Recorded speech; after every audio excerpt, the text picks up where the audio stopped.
ሰላም ውድ ቤተሰቦች፣ ዛሬ ላሳያችሁ የፈለኩት የመኪና ሞተር ቁልፍ አነሳስን ነው። ዛሬ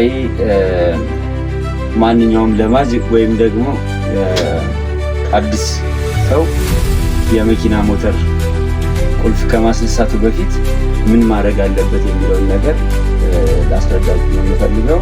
በዛ መሰረት ማንኛውም ሰው የመኪና ሞተር ቁልፍ ከማስነሳቱ በፊት ምን እናደርጋለን መሰላችሁ?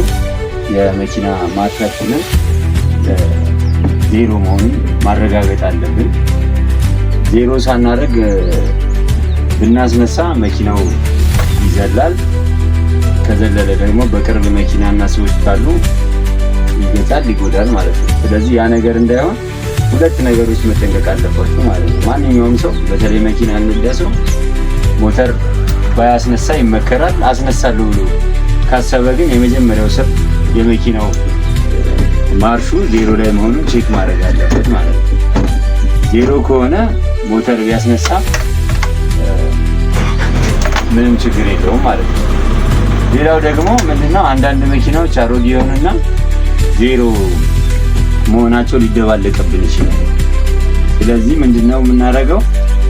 መጠንቀቅ እንዳይዘልብን የፍሪሲዮን በደንብ ረግጠን ፍሬን አፍነን ማስነሳት እንችላለን። ሁለተኛው ስቴፕ ይሄ ነው ማለት ነው። ስለዚህ እነዚህ ሁለት ነገሮች አንድ ሰው ከማስነሳቱ በፊት ማድረግ አለበት። አንደኛ ዜሮ ማድረግ፣ ሁለተኛ ደግሞ ዜሮ መሆኑን ከተደባለቀበት ወይም ደግሞ ከተጠራጠረ የፍሪሲዮን በማፈን ሞተር ማስነሳት ይችላል። ይህንን ነው እንድታውቁ የፈለኩት። አመሰግናለሁ። ይመቻችሁ።